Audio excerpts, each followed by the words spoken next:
Dr. Reena here. I'm a dental specialist and founder of RW Perio, located at 75 Harley Street. Welcome to my podcast, Life and Smile, where we talk about everything dental, lifestyle, business, and much more. Every episode, I'm joined in conversation with a specialist expert in their chosen field, who give us a behind-the-scenes glimpse into their daily regime, career turning points, and an insider look at what they can't live without. As a businesswoman myself, it's so inspiring to hear how people have built their careers and shattered those glass ceilings. So let's get the conversation going.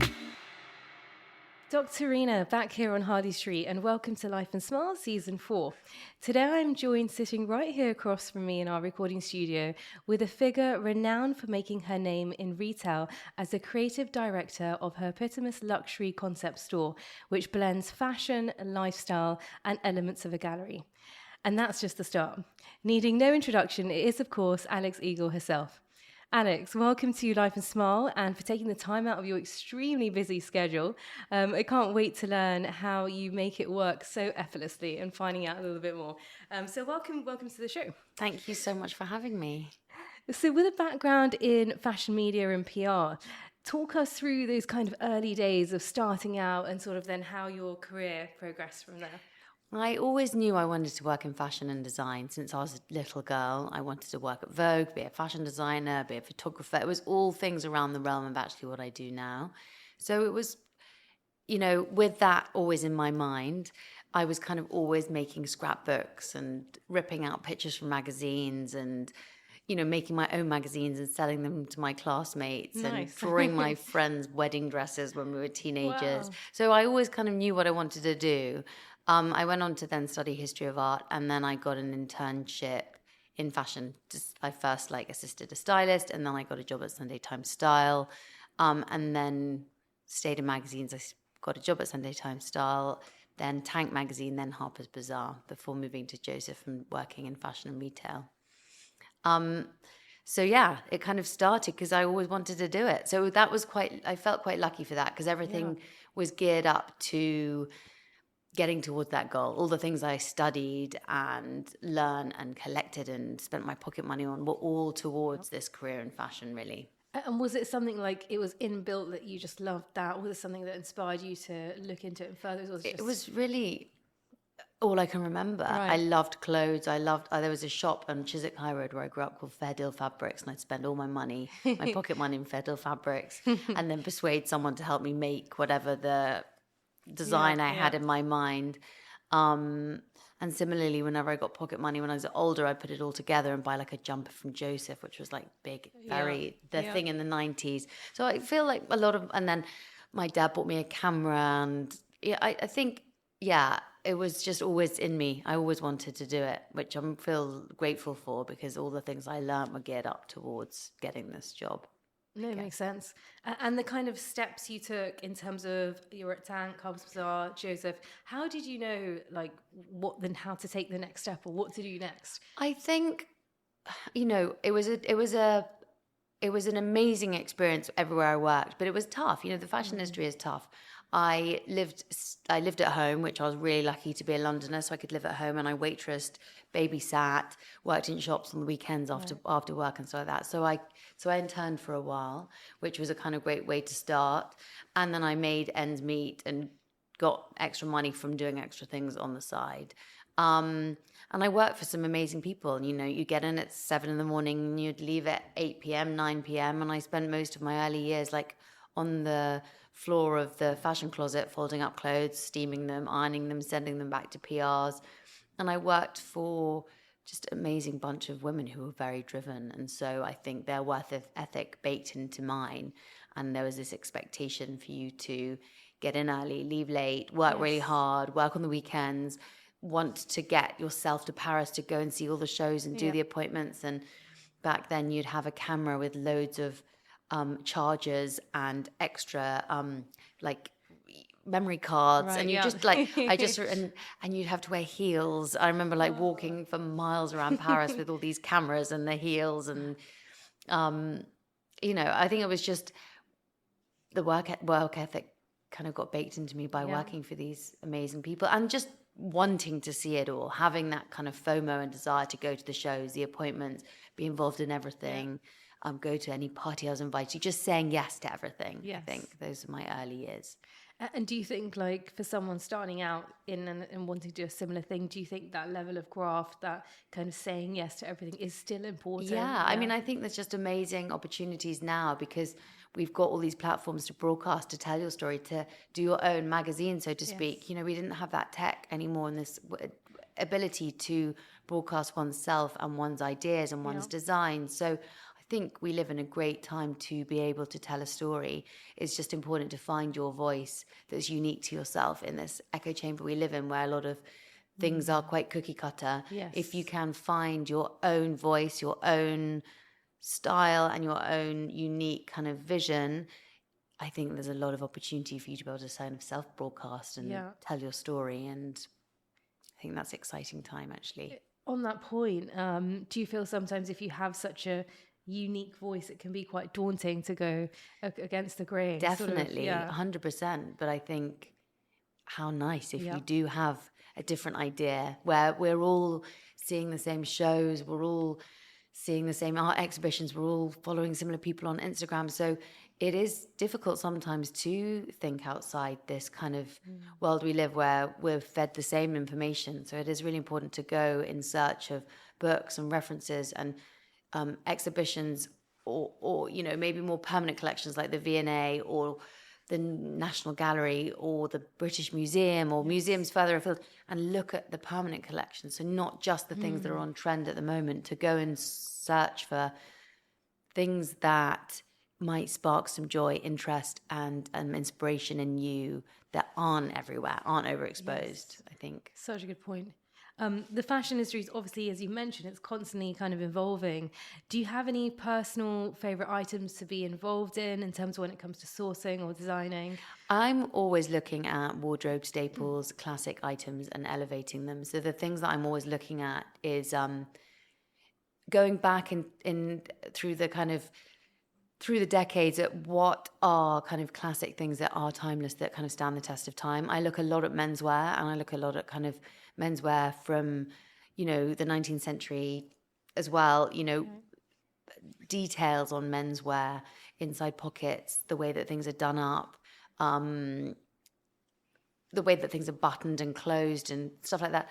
So I think I look a lot at what has standed the test of time, you know, rather than colors or fabrics or kind of really interesting, crazy designs. I'm actually refining and paring things back. So I look a lot at, like, what are the classics? Why are they classic? Are we really going to want them in our wardrobe? Are they kind of investment pieces? And then I'm always looking at fabric. So fabric really is the base of everything I do, from the furniture design to the fashion design.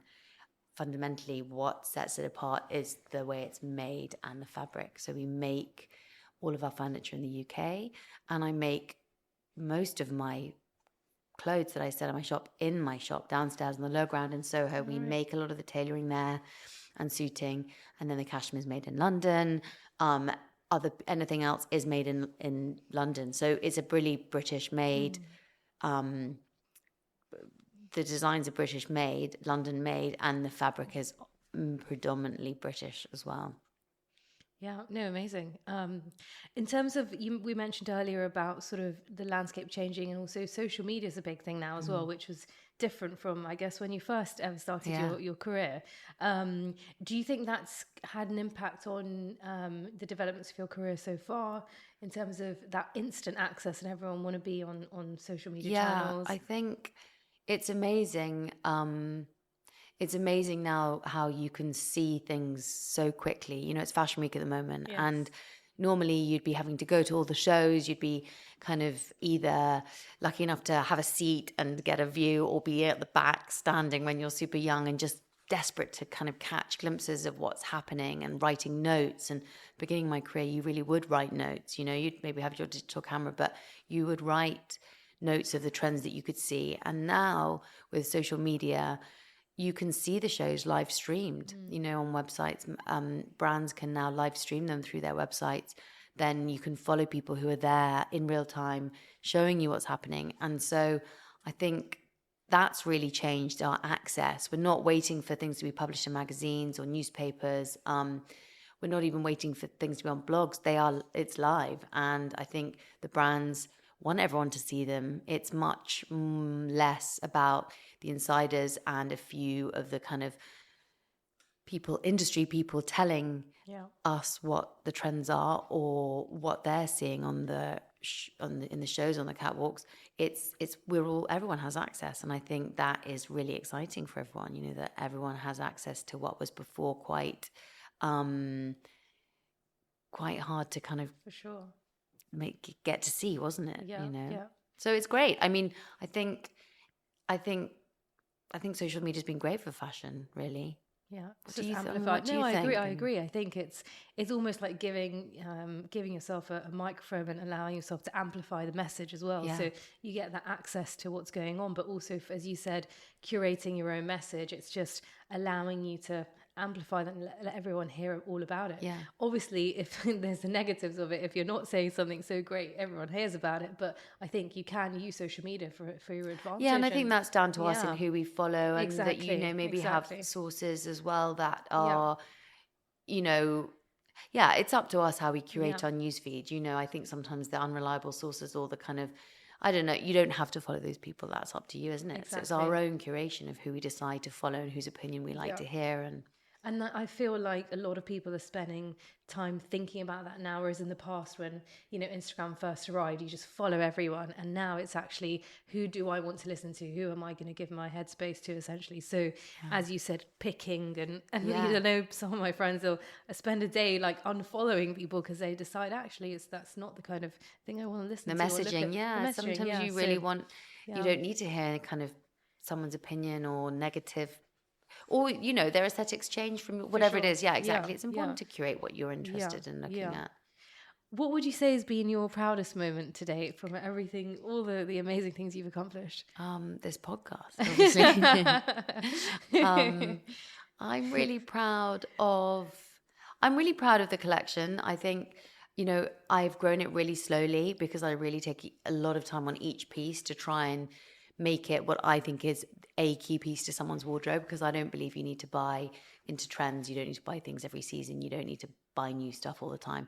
So with that slow approach, I think slowly but surely I'm building a really wonderful capsule of clothes that really you can wear and wear and wear. And now when I get dressed in the morning, I've got pretty much all the components I need, which I'm really proud of, just from the ease of getting dressed and then seeing my husband wear the same clothes and my stepdaughter and the people when I get into my studio, they're all wearing it, and my friends, and I feel really proud of that. It's small but really important to me. I'm really proud of Oakley Court, the hotel, and my husband, my business partner Sophie's involvement in that. It's just such a nice place to be. So I sometimes kind of pinch myself because it was so different before the pandemic, how it felt and looked there. So that's a really special place to be, and seeing my kids enjoy it, my friends enjoy it, that makes me proud. So many things make me proud. I think I'm a big self-critic, so it's important to actually sometimes take stock and be just pleased with where you are. And there's so much to do, and yes, there's so much more I want to achieve, and yes, I cringe at all the things I've done and done wrong, and but actually it's important to also be like, tell the 14-year-old self that you'd be in this position to do what you love, and be grateful for that and be proud of that. And that's honestly the number of podcast guests who are, super successful like yourself, who have said that same thing. Like, it's so important to stop and appreciate where you've come, because otherwise you're going to live your whole life and you just keep trying to chase the next goal but not appreciate the view of where you are now. You're so right. You mentioned there's things to do on your list still. What, any other kind of big life and goals on your agenda? I mean, I think I just want to do what I'm doing better. There's no huge projects. I mean, there's the Alex Eagle Sporting Club. We've opened at Oakley Court, and we're going to do something in London, which I'm really excited about. I'm really excited about the whole, because what I do isn't really just fashion, it is lifestyle. I'm really excited. I'm really interested in health and wellness and well-being. And I think as I work with really specialists in that field, I'm really excited to curate more in that field. So in terms of like, you know, health and wellness and supplements and chances to make your life better and feel more well and even maybe lengthen your life. I think this is all incredible. And science and tech meeting kind of older practices. There's so much more information and people are sharing it. And I'm excited that I've created a space that is full of really interesting, really great people who are the top of their field. So while I'm not pretending in any way that I am able to bring these people together, that are the top of their fields and curate that and then offer a space that really, there's a lot that people can learn and feel really good from. Yeah, for sure.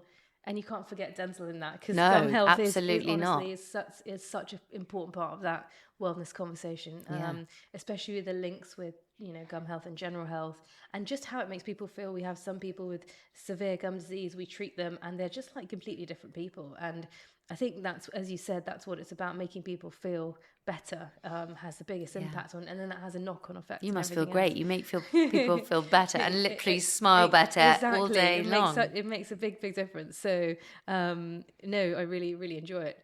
Do you have like a typical kind of working week or a working day, or does it like vary because you're involved in so much? Yeah. I like getting up early. I try and do Pilates, make breakfast for the kids, and then I often take them to school, which means I start my day in Notting Hill and I get to walk through the park. Lovely. But I don't always, like, it depends if I've got a meeting super early. But I'm based in Soho. I live and my studio in Soho. So I tend to mainly be around there, but then I'm at 180 The Strand a lot. I go down to Oakley Court a bit.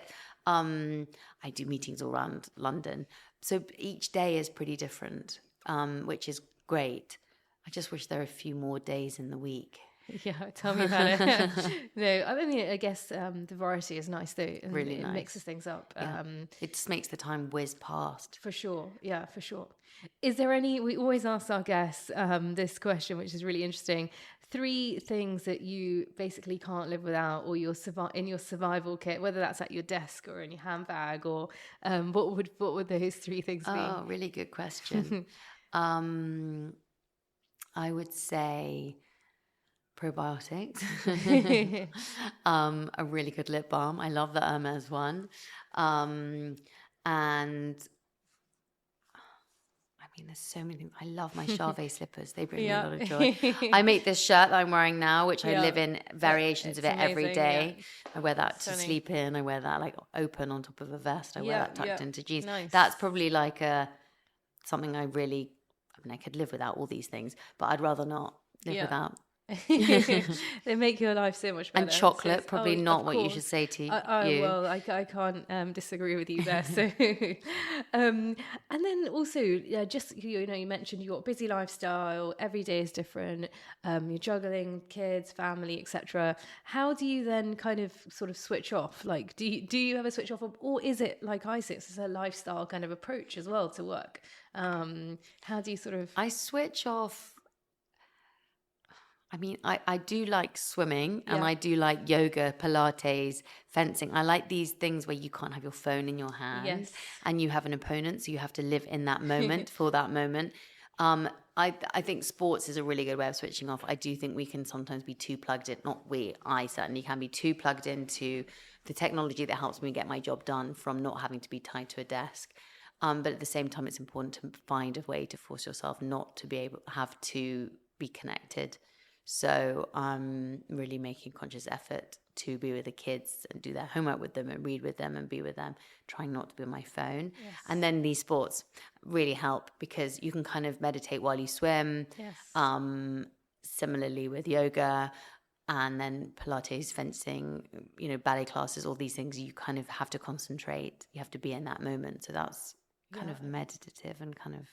I completely agree. I think I go skiing every year, and it's the one thing where I have to focus on the action. Otherwise, and which is great. So you're still active, but you feel refreshed after, which is really nice. Yeah. I think actually with skiing, because you aren't on your phone all day long, you feel so well. Yes. As well as doing the sports and the fresh air and everything like that. Yeah. So no, completely agree.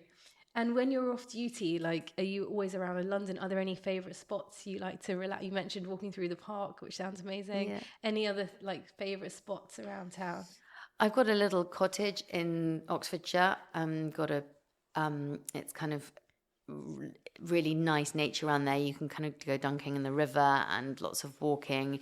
And we've got like it's small but a wonderful like vegetable and fruit garden and like patch and stuff. And the kids are really involved in that. So that's a really nice place to switch off because again, gardening is a really nice way to like connect with the earth, which sounds so cheesy, but again, you're hands free. You've got to like. I sometimes enjoy taking pictures of the kids when they've like picked some amazing rainbow chard, but in general, you're not on your phone. You're with them. You are, planting and growing and picking and kind of eating as you go.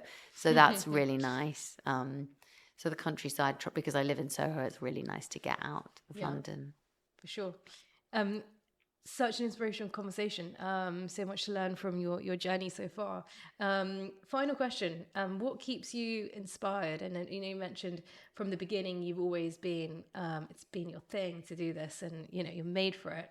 But on a day-to-day basis, because some days can be hard and it's, you wake up and you're like, gosh, got so much to do. But what keeps you positive and energized and, Everything inspires me. I feel like I dream in colors and patterns and fabrics. So I feel like I feel really inspired by everything. I think getting dressed in the morning and wanting to wear the clothes I make, and then with the furniture, it's constantly being inspired by how could you make that better? How could you tweak that? What could that work if it had no arms? I think it's the kind of desire to create utilitarian, usable, functional things, not just beautiful things. So day-to-day life inspires me really because I'm creating these things for day-to-day life. So it's quite easy to be inspired. Brilliant. Anything we should look out for in terms of what's coming up next? There's loads of interesting things coming next. Look at my website, have a look.